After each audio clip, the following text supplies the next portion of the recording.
আমাবস্যার রাত, আকাশ কালো মেঘে ঢাকা, মাঝে মাঝে বিদ্যুৎ চমকাচ্ছে। ইরে রতন, আকাশটা এমন লাল হইয়া আছে কেন ইসকা? দাফুন কামরা তাড়াতাড়ি সারতে হইব। আমার মনটা কেমন যেন কু ডাকতাছে। ভাইজান, খেয়াল করছেন আইস গরু স্থানে কোনো ঝিঝি পোকার ডাক নাই, একদম পিনপতন নীরবতা। আর আর ওই যে পুরান তেঁতুল গাছটা, ওইটার দিকে তাকাইলে মনে হয় কেউ একজন ডাল ধইরা ঝুইলা আছে। আরে দূর বেকুব, রাইত বিরাতে এইসব অলক্ষণে কথা কইতে নাই। সাহস রাখ, আমরা মরা মানুষ লইয়া কারবার করি, জ্যান্ত মানুষের উপরে ডর আমাগো চলে না। করিম রতনকে একটা ধমক দিলেও তার নিজের বুকের ভেতরটাও কাঁপছে। আজ বিকেলে একটা কালো রঙের মাইক্রো বাস এসে একটা লাশ নামিয়ে দিয়ে গেছে। লাশের সাথে কোনো আত্মীয় স্বজন ছিল না। গাড়ি থেকে নামা লোকগুলো শুধু একটা মোটা টাকার বান্ডেল আর একটা চিরকুট জব্বার আলীর হাতে দিয়ে গাড়ি ঘুরিয়ে চলে গেছে। লাশটা সাদা কাফনে মোড়ানো, কিন্তু অদ্ভুত ব্যাপার হলো কাফনটা জায়গায় জায়গায় লাল সুতো দিয়ে সেলাই করা। করিম, ও করিম, লাশটা তো কবরে নামানোর সময় হইছে, কিন্তু একটা সমস্যা হইছে রে বাপ। কি সমস্যা জব্বার ভাই? কবর তো আমরা খুইয়াই রাখছি, ওই পশ্চিম কোনায়। আরে না, এই পশ্চিম কোনায় কবর দেওয়া যাইব না। যেই লোক গোরা লাশ দিয়া গেছে তারা বইলা গেছে এই লাশটা যেন অবশ্যই তেঁতুল গাছের ঠিক নিচে দাফন করা হয়, আর লাশের কাফনের বাঁধন যেন ভুলেও খোলা না হয়। তেঁতুল গাছের নিচে?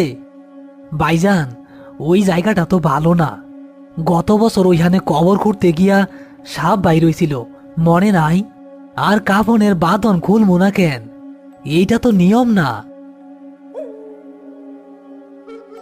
চুপ কর রতন, টেকার গরম আছিল লোকটার, তাই হয়তো মরণের পরেও নিয়ম মানতে চায় নাই। চলেন জব্বার ভাই, লাশটা ধরাধরি কইরা নিয়ে আসি।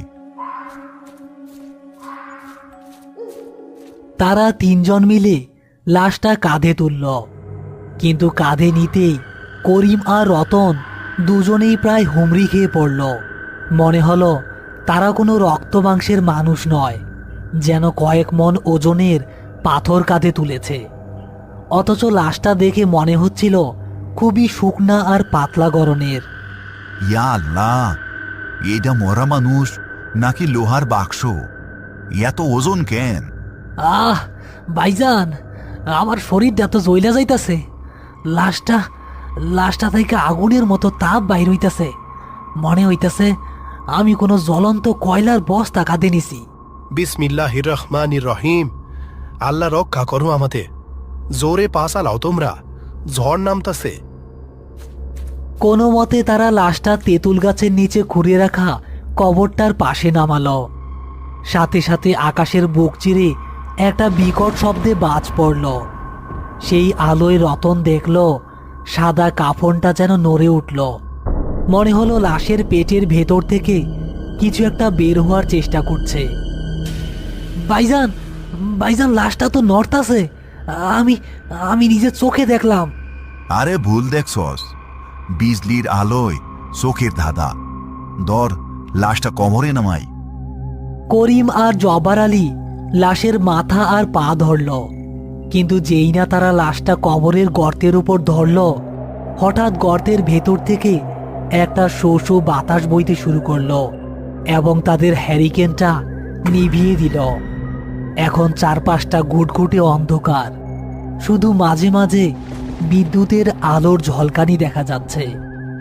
ঠিক সেই মুহূর্তে অন্ধকারের ভেতর থেকে করিমের মনে হলো লাশের হাতটা কাফনের কাপড় ছিঁড়ে বের হয়ে তার কবজিটা শক্ত করে চেপে ধরেছে। সেই হাতটা বরফের মতো ঠান্ডা নয়,